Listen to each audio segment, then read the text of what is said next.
contribute to society. They want to make things better. So I think that sense is going to resonate with most people.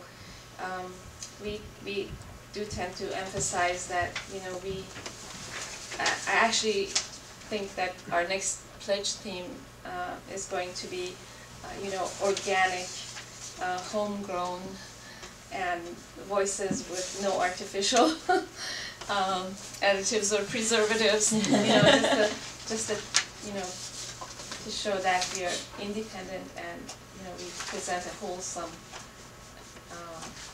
fare for people. Real quick, one thing I noticed is no one mentioned premiums in the pitches, and one of the things I think is, okay, you guys don't do any premiums at all? The only thing we do is the member But I know member KFAI card. does. Yeah, so I guess my question would be is how do you, if you have any advice on letting listeners know that there's premiums, but still sell the station and not the premium in your pitch? You mean the perks? Yeah. Yeah, or like if there's a CD being offered or something Right. like that. Do you have any advice for that? Well, we do include that, you know, in what we tell people that what they would get. I think that people can, that's also a fine line. You know, some of our volunteers tend to just go over the whole list, you know, from top to bottom, you know, take 3 minutes to just go, if you give this much, this, and then you have a choice from this. You know, fortunately, with the advent of the internet and websites, we can refer people to the website and say, you know, you can look up the premiums or the pledge perks on the website. So that would be a good idea, I think, to cut time out of. You just gave us an idea. Sorry. Yeah, that's good. I'm glad there's something working. Yeah, that's good.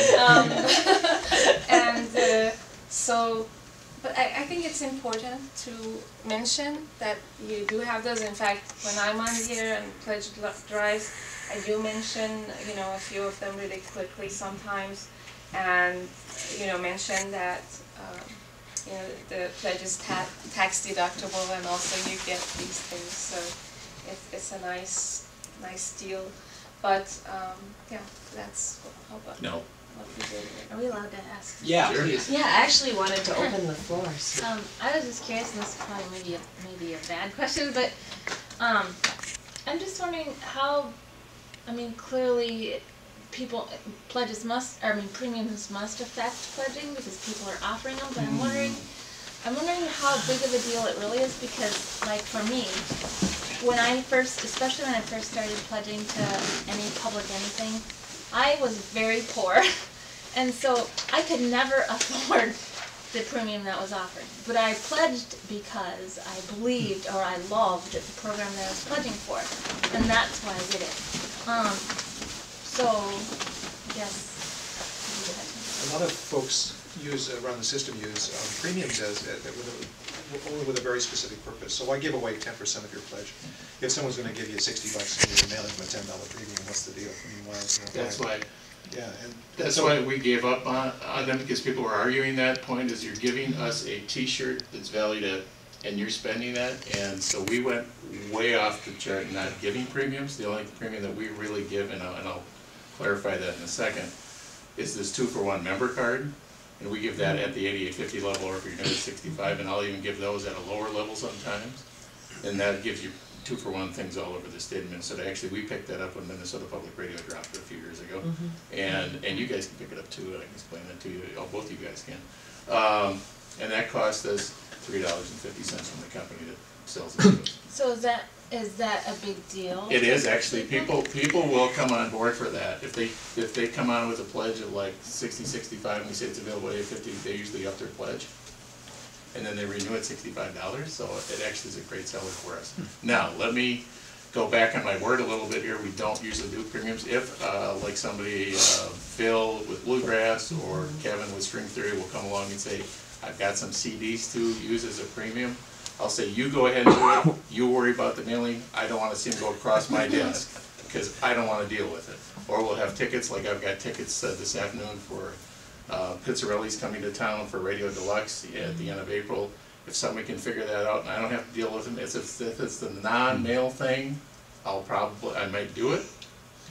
But if it's a big bulky thing that I gotta put in envelopes and send out, I'm not doing that because it's gonna cost me some money. Another thing that folks are doing when they're doing these really short pledge drives, they're not using premiums at all because they don't have time to talk about the thank you gifts. They just don't have time to talk it because they're really focusing on making the membership feel.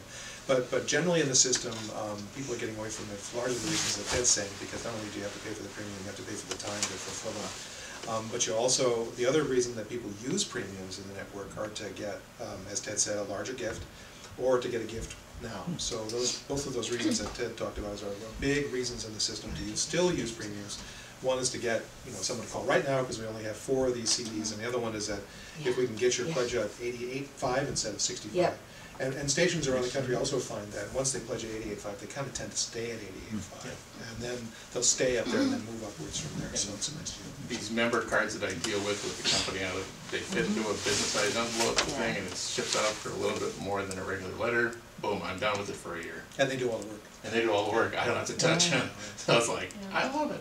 So yeah, I got away from that. People loved it, and they realized that all the money's going back to the radio. Now you guys are using drawings, right? This time, I understand you got a big Yeah, did you see that? This is our second drive in a row where we're doing drawings as So incentives that's for online only. So some stations go completely away from premiums and go to drawings and challenges. So we've got a $500 challenge, and they go to drawings, and that sort of takes the place of the thank you gifts for energy.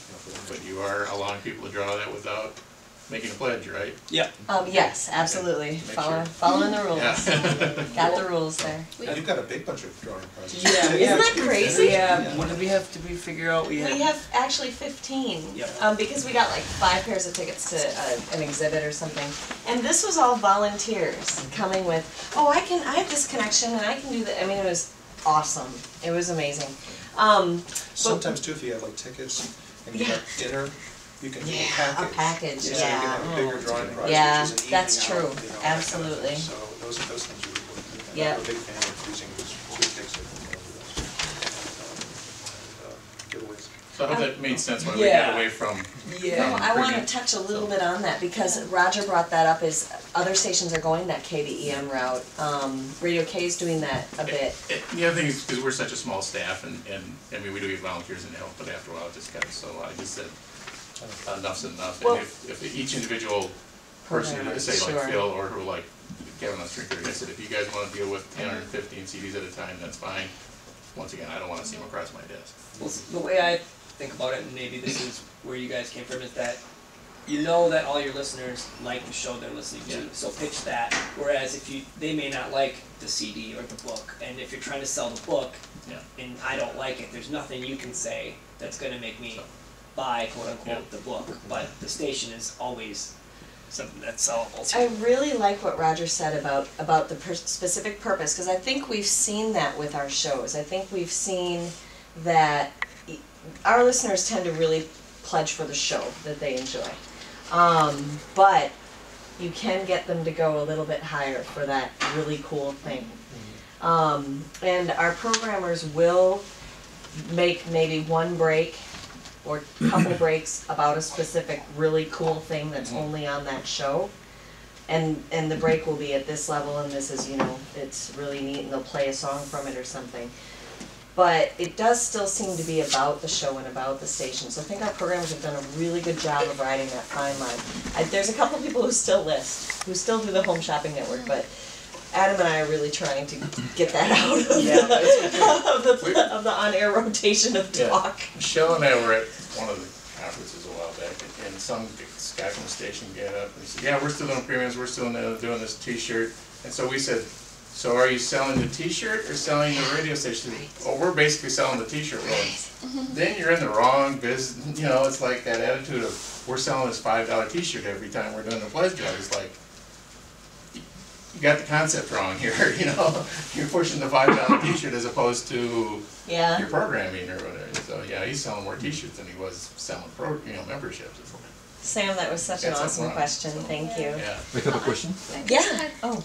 Sorry. Yeah, I just wanted to elaborate that we actually do have an elaborate system of pledge perks that consist of a card you know, shopping cart, whatever, you know,